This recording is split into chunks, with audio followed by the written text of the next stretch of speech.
नमो भगवते वासुदेवाय का, और जल भरवाइए उन घड़ों में, और जल भरवा करके उसके घड़े पर, पहले घड़े के ऊपर हाथ रखिए और एक माला टेढ़े हाथ से चलाइए और सीधा हाथ घड़े पर रखिए। ध्यान कीजिए वह जो भगवान ने काली नाग के थन पर नृत्य किया है, और 108 बार अभिमंत्रित करके रोगी को स्नान कराइए। फिर दूसरे घड़ों को 108 बार अभिमंत्रित कीजिए, आसन जमा के बैठ जाइए मूठ का। फिर दूसरे घड़े से स्नान कराइए। मैं आपसे सत्य कहता हूं कि 108 घड़े का स्नान जैसे होगा वो जहर उतर जाएगा, रूंग उठ करके खड़ा हो जाएगा। बोले वृंदावन में।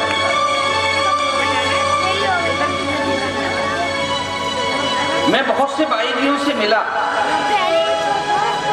मैं कुछ विचित्र किस्म का प्राणी हूं, क्षमा कीजिएगा, प्रसंग से हट करके कोई बात कह रहा हूं। और मैं लोगों से मिलता हूं तो मैं बाइकियों से मिला, मैं बड़े सिद्ध बाइकियों से मिला। हिमालय की तलहटी में जो बाइकी रहते हैं, नागों के बीच में, सांपों के बीच में, जहरीले नागों के बीच में, मैं उनसे भी मिला। और मैंने उनसे इस बात को पूछा कि आप कौन से मंत्र का और कौन सी शक्ति का इस्तेमाल करते हैं जिससे कि आप जो मरे हुए बेहोश हुए प्राणी हैं उनको जीवित कर देते हैं। तो पहले तो वो मुस्कुराए, लेकिन भगवान की कृपा से मुझे कुछ समझ करके उन्होंने फिर अपनी बात ये बताई। उसमें यही बात सत्यता के रूप में पाई, जो कि मैंने ग्रंथों में ये चीज पढ़ी थी, जो मैंने आपसे निवेदन की। और श्रीमद् भागवत में भी स्वयं इस प्रकार का संकेत है कि चाहे आप नागों की वामी के पास फंस गए हों और तीनों चारों से तरफ से आपको नागों ने घेर लिया हो, भयंकर जहरीले नागों ने घेर लिया हो, और उस समय आपको किसी उसकी जरूरत नहीं है, केवल भगवान का वो रूप ध्यान करिए कि कालिए नाग के फन पर भगवान थरथरा रहे हैं और उससे मुख में से खून निकल रहा है, उसके फन टूट रहे हैं। उनके वो उन चरणों का ध्यान कीजिए कि उन पर नन्ही नन्ही लाल लाल बूंदें उनके कमल के समान चरणों पर उसके फन में से छिटक करके गिर गई हैं। थोड़ी देर के बाद आप देखेंगे कि वो नागों का जमघट समाप्त हो जाएगा, नाग तिरोहित हो जाएंगे, चले जाएंगे। बोलिए वृंदावन बिहारी लाल। ये ऐसा ही नहीं है कि दशम स्कंद की लीलाएं कोई हमने सुना दी और आपने सुनी और भगवान ने कोई खेल किया और खेल करके और प्रभु अपनी लीला का स्मरण करके चले गई। वो हमको न जाने क्या क्या दे गई, वो हमको न जाने कौन सी शक्ति दे गई, लेकिन इन सबको अपने सिद्ध पुरुषों के माध्यम से, गुरुजनों के माध्यम से आप आदरणीय दोस्तों इनको जानिए, इनको पहचानिए।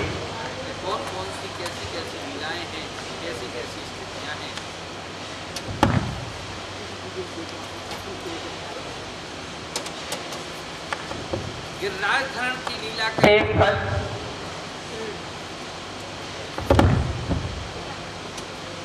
काली नाग के ऊपर भगवान के नृत्य करने का एक दूसरा फल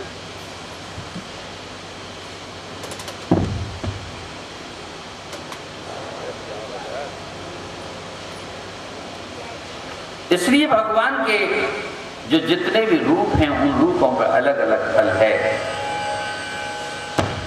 आपने भगवान की माखन भोग लीला में आनंद लिया। कल किस तरह से गोपियों को भगवान छकाते हैं, उनके भोग को लेते हैं, ग्रहण करते हैं। मैंने उसके विषय में शास्त्र में जब पढ़ा, ग्रंथों में जब अवलोकन किया कि भगवान के उस रूप का ध्यान करने से जो दूध को फैला रहे हैं, माखन को खा रहे हैं, लुटा रहे हैं, उस दृश्य का, उन भगवान के माखन खाते हुए दृश्य का और ब्रज में गोपियों के घर भोग लगाते हुए दृश्य का, माखन चुराते हुए दृश्य का, मटकी फोड़ते हुए दृश्य का अगर आप ध्यान करें तो मैं आपसे सत्य कहता हूं कि एक वर्ष आप मुझसे मंत्र ले जाना और उसको जपना, आपको यहाँ दूध का व्यवसाय जोगना और चौगुना हो जाएगा। बोली वृंदावन बिहारी लाल।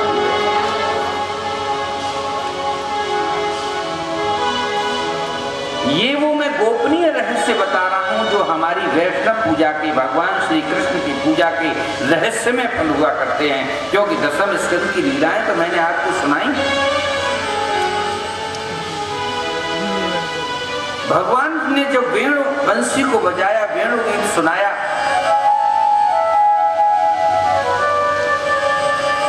त्रिलोकी विमोहित हो गई। राम और श्याम दोनों मिलकर के गीत गाते हैं, गाना गाते हैं, बंसी बजाते हैं। बाल बाल भी अपनी अपनी तुरही, अपनी अपनी श्रृंगी नाद करते हैं, अपने सींगों को बजाते हैं।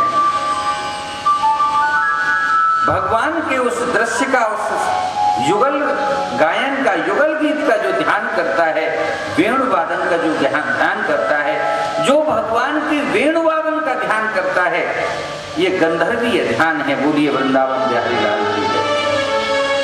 अगर किसी को गायन में उच्च कोट का या वादन में, स्वर वाद्य में अगर उच्च कोट का अगर किसी को बनना है तो भगवान के वेणु वादन का ध्यान करे तो निश्चित ही वो कुछ ही समय में भगवान के दिव्य मंत्रों को सद्गुणों से प्राप्त कीजिए और अलग अलग ध्यान करके अलग अलग लक्ष्यों को प्राप्त कीजिए। कोई भी यदि गंधर्व है, कोई भी व्यक्ति है, वो कहता है कि गुरुदेव हमें गाना सिखा दीजिए, हम संगीत में बजाना चाहते हैं, तो गुरुदेव को चाहिए कि भगवान के युगल गीत का ध्यान करे। भगवान जब नृत्य करते हैं, संसार को वशीभूत करने के लिए, संसार को अपने कब्जे में करने के लिए, संसार का स्नेह और प्यार पाने के लिए, ये संसार ऐसे ही सहज प्यार नहीं करता। यदि आपके मन में आया कि ये संसार मेरी ओर आकर्षित हो और मुझे भी कुछ समझे, तो भगवान के गोपी गीत का ध्यान कीजिएगा। रास पंचाध्यायी का महारास जब भगवान कर रहे हैं, गोपियों के बीच में नृत्य कर रहे हैं, जिसका वर्णन अब आप सुनेंगे, अभी 10-20 मिनट में प्रारंभ होगा, उसका ध्यान कीजिए।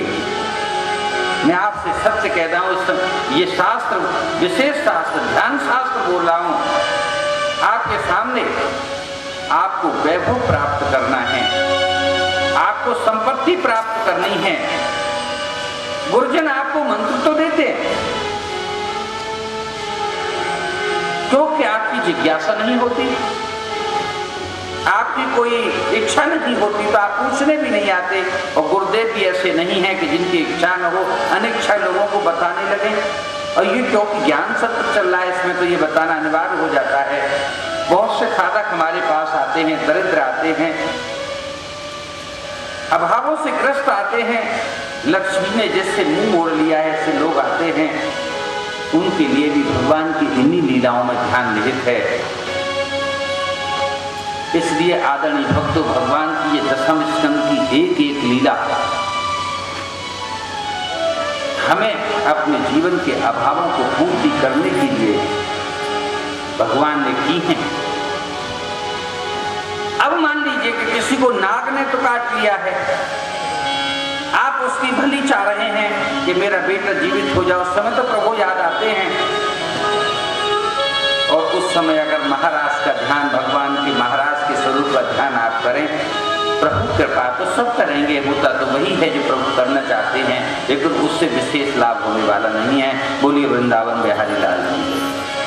वर्षा के समय पर कालियनाग का ध्यान करें, या शेषनाग पर भगवान क्षीर सिंधु में सोए हुए हैं उसका ध्यान करें, तो आपको लाभ नहीं मिलने वाला, कतई लाभ नहीं मिलेगा उससे। इसलिए हमारा ये दशम स्कंद जो भगवान की लीलाओं का शास्त्र है, ये बड़ा अद्भुत शास्त्र है।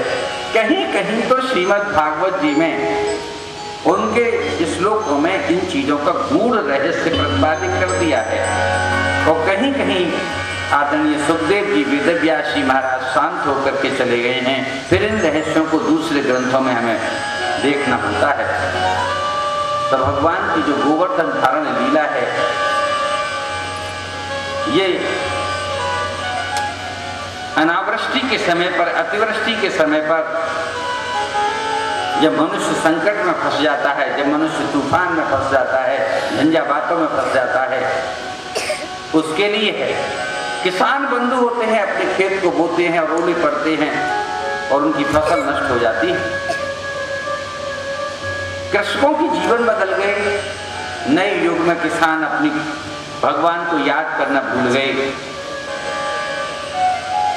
व्यवसायी लोग अपने व्यवसाय के समय पर, जब पहले बुरा काल में ईश्वर को याद करते थे, पहली तराजू की जब तोल तोलते थे तो राम कह करके तोलते थे, भगवान का नाम लेकर के तोलते थे। अब कौन तोल रहा है, कौन कर रहा है उस काम को? कोई पहली तराजू से राम का नाम नहीं लेता। तो कहने का तात्पर्य यह है कि अपने लक्ष्य से जब भ्रष्ट होते हैं, जब अपने ध्यान और साधना से और अपनी ईश्वर की लीलाओं के कर्मों से जब हम पतित होते हैं, तो फिर हम पतित होते ही चले जाते हैं। जब किसान पहली हरिया डालता था,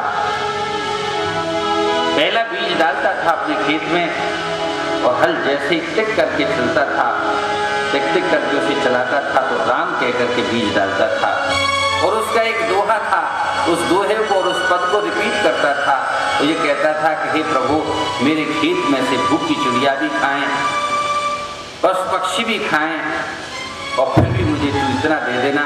ओले इत्यादि से उनको बचाना, अनावृष्टि अतिवृष्टि से बचाना, सूखा से बचाना, लेकिन मेरे परिवार का, मेरे वंश का कि साईं इतना दीजिए और जामे कुटुंब समाए और मैं भी भूखा ना मरूं और साधु न भूखा जाए। ऐसी कामना किया करता था, लेकिन अब कौन इस कामना को करता है? एक महात्मा मेरे पास आए, उनका बहुत सा खेत है और मुझसे कहने लगे कि महाराज जी, आपकी बात तो हमें बड़ा नुकसान हुआ। हमने कहा क्या हो गया भैया? कि बस कुछ बात पूछी, उनकी आंखों में आंसू हो गए कि मेरी 100 बीघे की फसल थी, बड़े भारी जमींदार हैं, खेत वाले हैं, आजकल 100 बीघा है का उनके पास है, किसी भी तरह से बचा रखा है। पुराने जमींदार थे कि वो सब पर ओले पड़ गए और सब चौपट हो गई। कुछ फसल को बोया, वर्षा हो गई तो वो उगी नहीं। तो मैंने ये कहा कि क्या आप 1%, 2%, 10%, 5% उगे हुए अन्न में से भगवान के नाम का कभी निकालते हो? उनका कि ऐसा तो मेरे 5 वर्ष से मेरे घर में कभी ब्राह्मण ने भी भोजन नहीं किया, कभी मेरे घर से, क्योंकि मेरा घर तो बंद रहता है, मैं तो किसी को दरवाजे पर चुटकी भी नहीं डालता। तो मैंने कि फिर क्यों रोते हो? भगवान 10% के, ये वामन अवतार की लीला हमें क्या बोध देती है? जब भगवान ने वामन अवतार लिया और राजा बलि ने संपूर्ण धन को इकट्ठा कर लिया, तो भगवान उससे पृथ्वी को मांगने के लिए आ गए। यद्यपि वो दान कर रहा था, धर्म कर रहा था, तो चोरी करे निहाय की और करे सुई को दान। मनो और तनो अगर हमने किसी लोहे की चोरी की है और केवल सुई का दान करते हैं, तो ऐसा दान भी हमारे यहाँ पर व्यर्थ माना जाता है। इसलिए वो नुकसान और हानि तो हमें सहनी पड़ेगी। ये कलिकाल आया है तो इसमें काम, क्रोध, लोभ, मोह, मद और मात्सर सभी बड़े हैं। लोभ बेहद बड़ा है, क्रोध बेहद बड़ा है और सबसे ज्यादा बड़ा है तो काम बड़ा है, वासना बड़ी है। अरे कोई बालक अगर कोई ऐसी चर्चा करता है तो कोई उसे क्षमा किया जा सकता है। कोई 20 साल का, 30 साल तक अगर कोई प्रेम प्रसंग की बात करता है तो क्षमा किया जा सकता है, लेकिन 50 वर्ष का, 60 वर्ष का, 65 वर्ष का, 70 वर्ष का भी व्यक्ति जब वासना की बातें करता है तो उसे क्षमा कोई कैसे कर दे? उसे सब प्रकृति भी क्षमा नहीं करेगी, उसे तो ईश्वर भी क्षमा नहीं करेगा। तो भगवान के ये नाना प्रकार के ध्यान हैं और भगवान के इन ध्यानों के आधार पर ही हमारी सिद्धियों की नींव है। हमें जो सिद्धियां प्राप्त होती हैं, नारद ने को ध्रुव मिले तो सबसे पहले ध्रुव को अनुकूल ध्यान बताया, जिससे कि बालक के सामने भगवान अतिशीघ्र प्रकट हो सकें।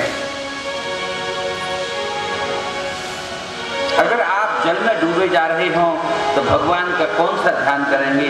आज वह लीला मैं आपके सामने प्रस्तुत करता हूं भगवान की। एक एकादश्याम निराहारा। एक दिन की बात है कि एकादशी का दिन है। वसुदेव जी नंद बाबा निराहार रहे हैं। बोलिए वृंदावन बिहारी लाल की। के एकादश्याम निराहारा असम अभ्यर्च जनार्दनम। जनार्दन की भगवान श्री हरि की अभ्यर्चना की नंद बाबा ने। एकादशी को निराहार रहे, उन्होंने कुछ खाया नहीं, क्योंकि भगवान के भक्त एकादशी को तरीके से संपादित करते हैं। 3-3, 4-4 बार खाकर के एकादशी व्रत नहीं रहा जा सकता, वो तो खंडित हो जाएगा। बोलिए वृंदावन बिहारी लाल की है। जब मनुष्य नहीं रह पाता तब हमें क्या देते कि भैया जैसी तेरी सामर्थ्य और जैसे रह सके, कम से कम कलिकाल में एकादशी याद तो आ रही है, रह तो रहा है, परंपरा तो चल रही है। लेकिन वो निराहार रहे। कृष्णा तुम नंदस्तो, निराहार एकादशी व्रत रहे और संध्या के समय रात के 12 बजे जब द्वादशी को जाकर के प्रातः स्नान किया, फिर निराहार रहे पूरे समय। और रात के 12 बजे उन्हें ऐसी इच्छा हुई कि मैं स्नान करके आऊं। और कालिंद्या द्वादश्याम जलमाविशत, पूरे दिन एकादशी व्रत रहने के बाद में जब द्वादशी ने प्रवेश किया, द्वादशी भेदी एकादशी बनी 11 बजे के आसपास, 11:30 बजे के आसपास। उस दिन कुछ देर हो गई द्वादशी के आने में, एकादशी और के समाप्त होने में और द्वादशी के मिलने में। ग्रह नक्षत्रों की बात है ये। तो द्वादशी का जब प्रवेश होना था वो 12-12 बजे ही होना था। तो एकादशी को स्नान करके निराहार रहे, भगवान की अभ्यर्चना की। अब द्वादशी के प्रवेश होने पर फिर स्नान करता है। ये जो वैष्णवों का व्रत है, 2 प्रकार का एकादशी व्रत है। मैं आपको और स्पष्ट कर दूं, क्योंकि यहाँ पर बहुत से वैष्णव जन एकादशी व्रत का पालन करने वाले बैठे हुए हैं। कि ये वैष्णवों में तो द्वादशी भेदी एकादशी रखी जाती है, जो द्वादशी भी उसमें आ रही हो और एकादशी की थोड़ी सी छाया हो, एक दिन का व्रत।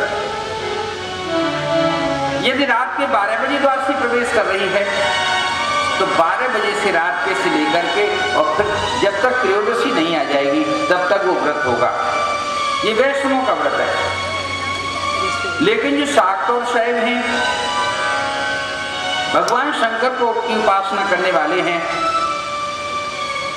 स्मृतियों के आधार पर अपने जीवन को चलाने वाले, स्मार्ता नाम मनुस्मृति के आधार पर अपने जीवन को चलाते हैं, वो शुद्ध एकादशी व्रत रहते हैं। कि जैसे ही दशमी समाप्त होती है, प्रातःकाल या रात्रि वेला में तो आदमी सोता ही है निराहार होकर के, तो प्रातःकाल से वो एकादशी का व्रत रखते हैं। लेकिन हमारे ब्रजमंडल में द्वादशी भेदी एकादशी का व्रत रखा जाता है। इसलिए एकादशी का व्रत उन्होंने निराहार रखा है। और द्वादशी पर जब वो समापन करेंगे उस व्रत को, तो स्नान करने के लिए तो रात बेला हो गई, देर से आ रही थी, तो वो स्नान करने के लिए यमुना जल में घुसे हैं। यमुना में उस समय खूब लबालब जल भरा रहता था, क्योंकि अब तो जगह जगह बांध लगा दिए गए हैं, इसलिए हमारी नदियां सूख रही हैं। तो संकट आ रहा है अपनी नदी संस्कृति को, अपनी धर्म संस्कृति को, अपनी तीर्थ संस्कृति को बचाने का। अब तो स्थिति अलग है। लेकिन रात के 12 बजे हमारे शास्त्रों का सिद्धांत है कि किसी जलाशय में